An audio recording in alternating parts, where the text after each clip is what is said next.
sida guud suuqa markaan ka hadalno suuqa wuxuu ku jiraa consolidation of sideway marka loo eego inkastoo maalmihii hadda ugu dambeysay si fiican loo soo dhaqaajiyey haddeertan xaaladiis waa iska maxaa la dhahayaa dhexdhexaad waaye oo wuxuu sameynaya keliya haddeertan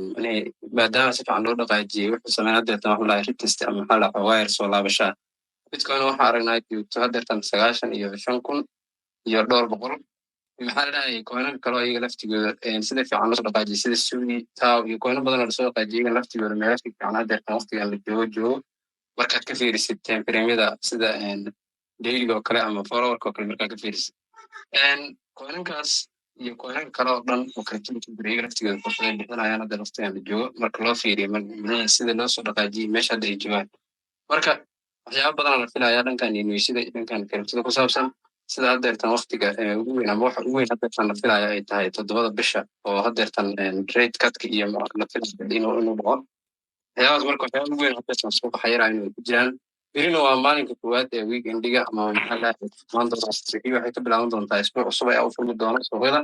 maadaama maanta ay ahayd maalinka ugu dambeysay ama maalinka fasaxa ee maanta ay u tahay weekendiga dhankan iyo dadkaas maxaa la dhahay dee reer galbeedka iyo yurub marka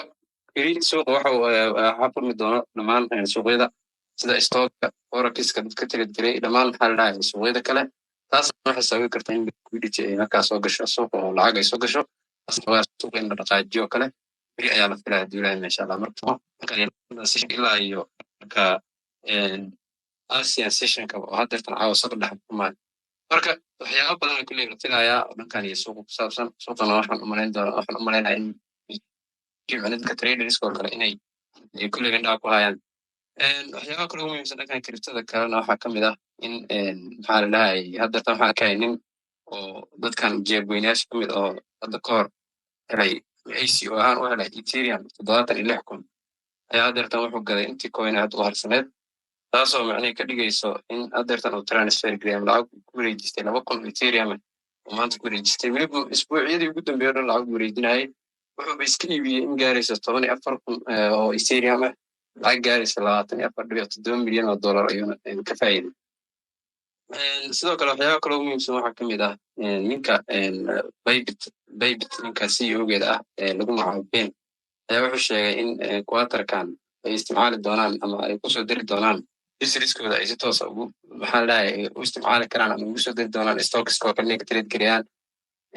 goldiga oo kale inay ka trade gareeyaan crude oilka waxyaabahan marka adiga dhankan stock inay u jeysan doonaan maadaama hadda baybit sida aan ognahay loogu trade gareeyo xataa dadka forex ka trade gareeya xataa ay ka trade gareyn karaan oo baybit ay aqbalayso maxaa la dhahay bayriska oo dhankan iyo forexta ee lagu isticmaalo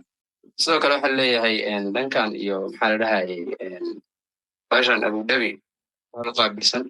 oo rabta inay maxaa la dhahay investment ku samayso binance ayaa haddeertan waxaa leeyahay waxay kusheynaysaa in $2 bilyan oo dollar binance ku investigarayso iyadoo isticmaalayso stablecoinka lagu magacaabo USD1 ayaa marka adeegsan doontaa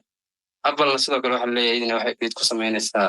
in app storekeeda ama guideline-ka haddeertan app store u degan oo applicationadii lagala soo dego inay wax ka bedeli doonto ayna kusoo deri doonto waxa la xiriira external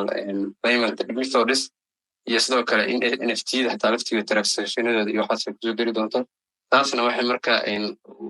u raacaysaa ama ay xijinaysaa in dhankan iyo kiribtana fursad ay ka badnaa macnaheega ay ka bixin doonto sida NFT abiska iyo maxaa la dhahay kiribto abiska oo kale si toosa maxaa la dhahay iOS-ka oo ay iska leedahay Apple si toos